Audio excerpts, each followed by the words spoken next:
കൂട്ടുകാരെ, ഞാനൊരു ടിപ്പായിട്ടോ വന്നത്. നമ്മുടെ ഇഡ്ഡലിയുടെ മാവേ കുറേ ദിവസത്തേക്ക് നമുക്ക് എങ്ങനെ ആട്ടി വയ്ക്കാമെന്നുള്ളൊരു ടിപ്പാണ്.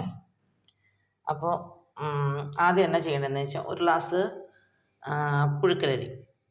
പുഴുക്കലരിക്ക് 2 ഗ്ലാസ് പച്ചരി, അല്ല ഇഡ്ഡലി അരി ആയാലും കുഴപ്പമില്ല കേട്ടോ.